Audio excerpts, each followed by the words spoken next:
Isang masaya at mapagpalang araw sa inyong lahat. Mga bata, kumusta kayo? Sana kayo ay nasa maayos na kalagayan, may malusog na pangangatawan at ligtas sa panahong pinapanood ninyo ang ating video lesson na ito. So, tayo ay nasa unang aralin, unang linggo ng quarter 3 ng inyong aralin sa Araling Panlipunan. So, ang ating tatalakayin ay may kinalaman sa pagbabagong pananaw ng pamamahala.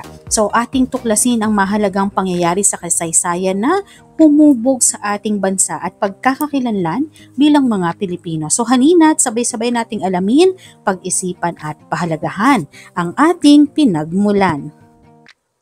Ang ating layunin para sa linggong ito ay natutukoy ang kahulugan at dahilan ng kolonyalismo. Pangalawa, nauunawaan ang mga dahilan ng pagsakop ng Espanya sa Pilipinas, nakapaglilista ng mga epekto ng kolonyalismo, napahahalagahan ang mga aral na natutunan dulot ng kolonyalismo, at nakabubuo ng isang malikhaing pagganap hinggil sa kolonyalismong Espanyol. Para sa ating unang araw, tayo ay magkakaroon ng isang maikling balik-aral. So isulat ang letrang I kung ugnayan sa India ang tinutukoy sa mga sumusunod na impluwensya sa buhay ng mga Pilipino at letrang J naman kung ugnayang Japan ang tinutukoy.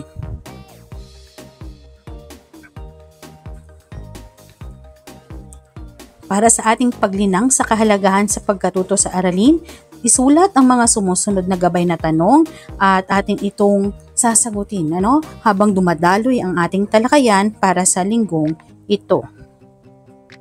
Para sa paghawa ng bokabularyo, ayusin ang mga letra na upang mabuo yung salita batay sa kahulugan na ibinibigay. So nariyan yung Espanyol, sila yung mga mamamayan ng bansang Espanya na nagtungo sa Pilipinas upang makibahagi sa kolonyalismo. At kolonyalismo naman ay tumutukoy sa isang patakaran ng tuwirang pagkontrol ng malakas na bansa sa isang mahinang bansa. Imperialismo naman ang isang uri ng kolonyalismo na tumutukoy sa pakikialam o tuwirang pananakop ng isang makapangyarihang bansa sa ibang lupain upang isulong ang mga pansariling interes na ito. So ilan lamang yun sa mga salita na ating makakasalubong habang dumadaloy ang ating talakayan tungkol sa ating paksa para sa linggong ito.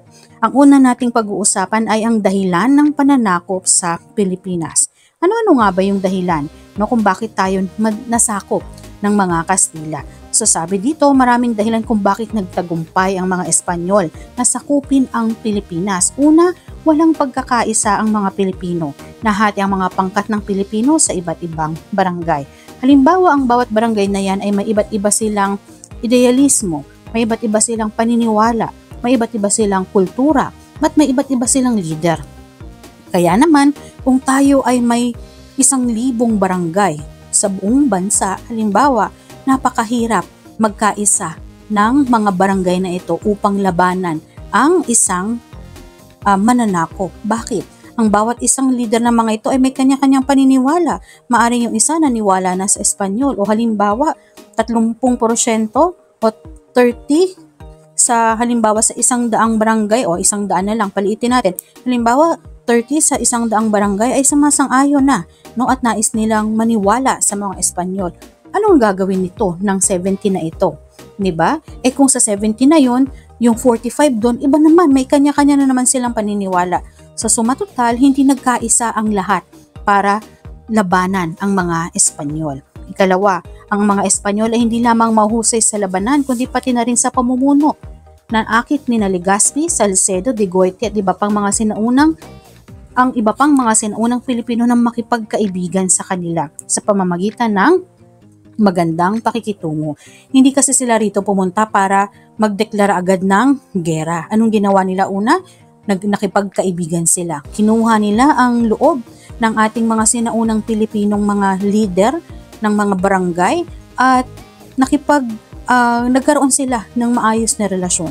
So ginamit nila iyon upang unti-unting masakop ang Pilipinas. Sunod, ikatlo, ang mga Pilipino ay kulang sa makabagong sandata. Tanging pan at tabak ang sandata nila. Samantalang mayroon ng mga baril at kanyon ang mga Espanyol. So tandaan natin ang pamumuhay ng ating mga kababayang Pilipino dati ay napakasimple lamang. di ba? Umiikot lang sa kalakalan, barter sila ng mga kanilang mga produkto, kung mayroon mang salapi, ganun lamang, simple lamang ang kanilang buhay. Meron na tayong mga lipunan dati, may leader na tayong mga na tinatawag. Kaya naman, wala sa isip nila ang pakikidigma. Kung mayroon man, payak lamang na mga armas ang mayroon, gaya ng pana at tabak, no? Yung mga punyal, mga patalin. Samantala, ang mga Espanyol ay may mga dala-dala ng mga baril at kanyon. Ano nga naman ang panama, no, natin sa kanilang makabagong kagamitan noong panahong iyon.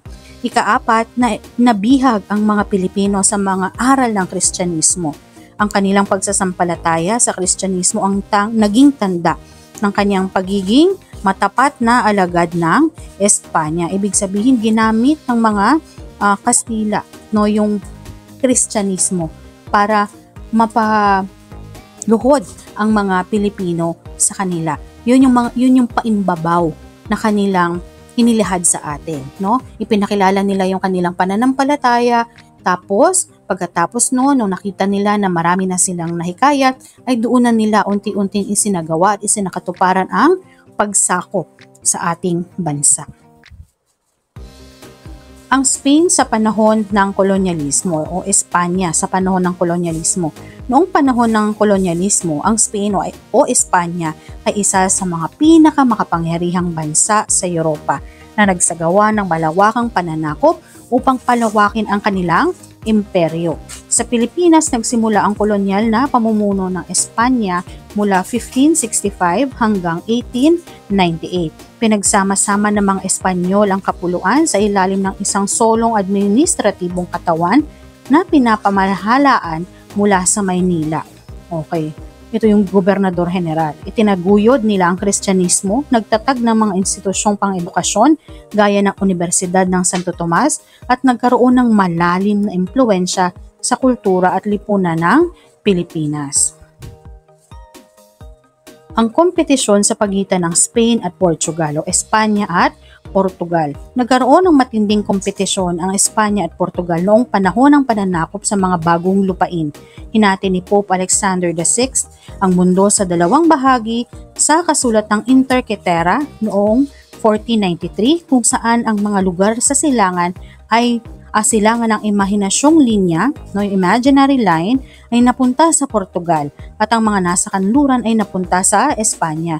Hindi ito tinanggap ng Portugal kaya't napalitan ito ng Treaty of Tordesillas na higit pang naglinaw sa paghahati. Dahil dito, nag-invest ang Espanya sa mga ekspedisyon upang tuklasin ang mga bagong teritoryo kabilang ang Pilipinas upang mapalawak ang kanilang kolonya at dominyo. Ang ekspedisyon naman ni Magellan. So si Ferdinand Magellan ay isang Portuges na naglingkod sa Espanya bilang leader ng isang ekspedisyon na naglayag pakanluran ng Pacific Ocean. Noong Marso 16, 1521, narating niya ang pulo ng Humonhon sa Pilipinas. Tinawag itong Archipelago de San Lazaro.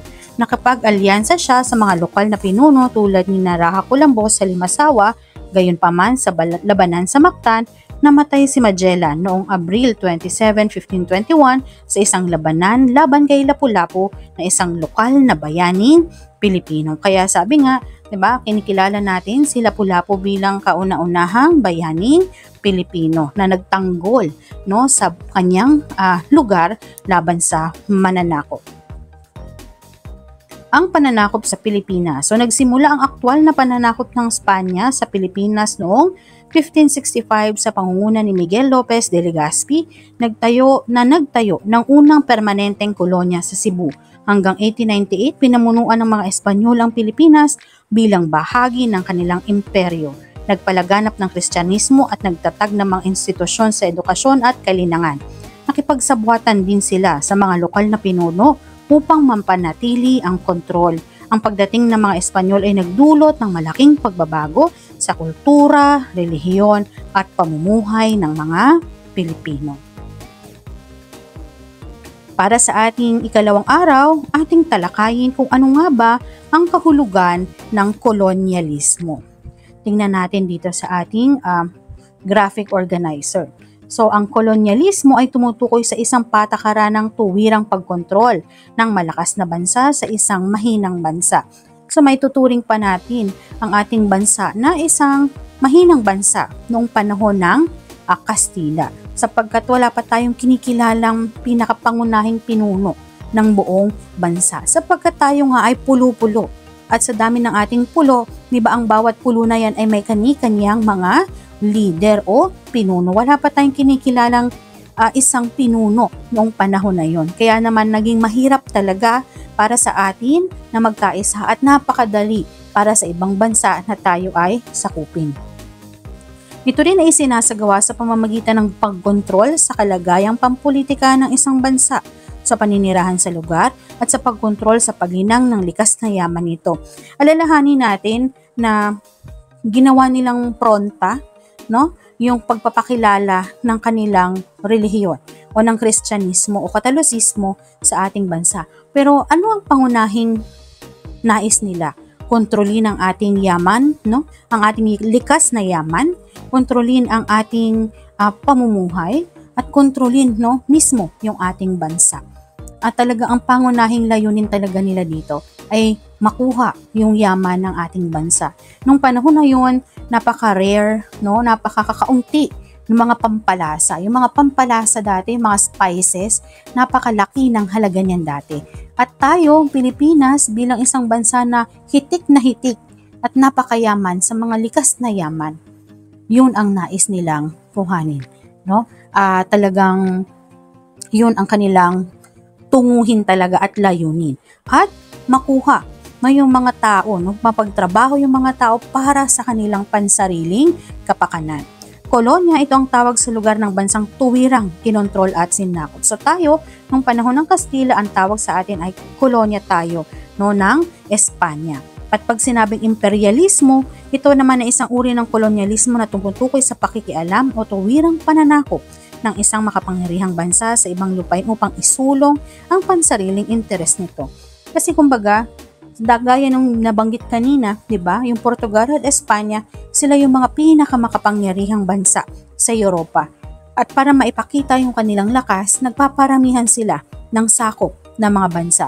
At tayo nga ay sumailalim sa kapangyarihan, no, sa ilalim ng kapangyarihan ng mga Espanyol. Bagkus, no, kahit pa si Ferdinand Magellan na isang Portuges, pero hindi kasi tinanggap yung kanyang panukala ng hari ng Portugal, kaya't lumipat siya at nakipag-usap siya sa hari ng Espanya. Noong ika-15 hanggang ika-17 siglo, naganap ang panahon ng paggalugat at pagtuklas, Age of Exploration and Discovery. Sa pagtatagumpay ng mga kanluranin sa pagtuklas ng mga bagong lupain, nagsimula ang pagsagawa ng kolonyalismo sa daigdig. Ang maraming bansa sa Europe ay naging aktibo na maglayag at magtungo sa mga hindi pa nararating na bahagi ng daigdig, kaya tayo natuklasan ni Magellan. Nakatulong sa mga manlalayag ang mga kagamitang nagpadali at nagpabilis ng kanilang paglalayag sa karagatan, tulad ng kompas na tumutukoy sa direksyon ng isang lugar at caravel o barkong higit na mabilis at may kakayahang makapaglayag sa kabila ng malalakas na alon sa dagat. So yung dahilan ng kolonyalismo, buo ang pasya ng Espanya na mamuhunan sa mga manlalayag na Espanyol upang magsagawa ng mga ekspedisyon at tumuklas ng mga bagong lupain. Diba? Napakarami nilang pinapadalang ekspedisyon. Dito sa Pilipinas, nakalimang ekspedisyon sila. May 3 pangunahing dahilan ang pagsusumikap ng Espanya na makatuklas ng mga lupain. At makikita ito sa talahan na yan sa susunod na slide. Kayamanan, Kristyanismo at karangalan. Diba? So, ito yung gold, God, and glory. Or inuna nila God, gold, and glory. Diba? Kasi yun ang una nilang ipinakilala sa atin, yung Kristyanismo. Tapos, unti-unti na nilang kinakamkam ang yaman ng bansa upang gamitin ito para i-glorify sila. Diba? Para paningningin pa yung kanilang karangalan bilang isang malakas na bansa. So, kayamanan, ninais ng mga Espanyol na makuha ang mga kayamanang taglay ng mga masasakop na lupain. Mga ginto, mineral, yan talagang pakay nila.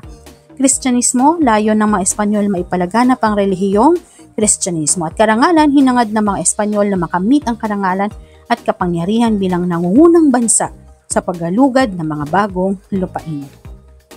Okay, dahilan, okay. So para sa inyong pagsasanay, bigyang kahulugan, okay, personal na kahulugan kung ano nga ba ang kolonyalismo para sa inyo. At para sa ating pinatnubayang pagsasanay pa rin gawain 3, correct ka dyan. Lagyan ng check kung ang tinutukoy sa pahayag ay nagsasabi ng dahilan ng Espanya sa pagsasakop sa Pilipinas at X naman kung hindi.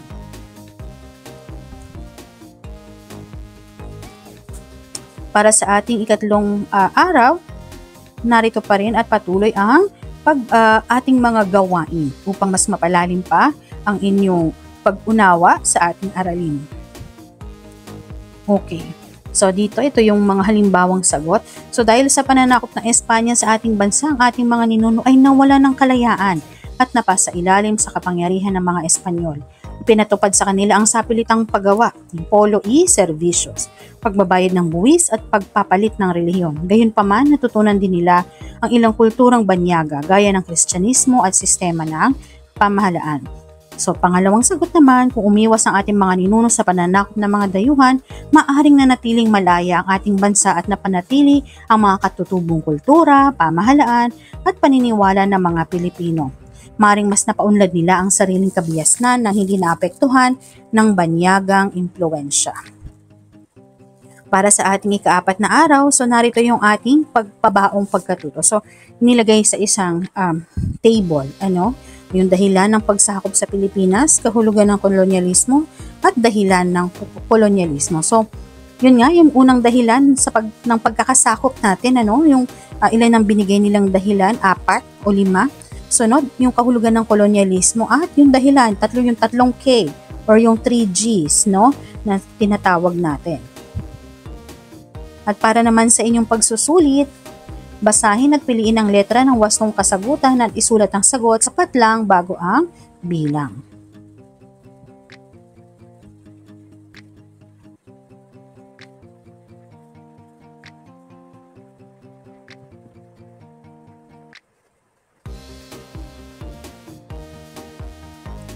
At dito na nagwawakas ang ating aralin para sa linggong ito.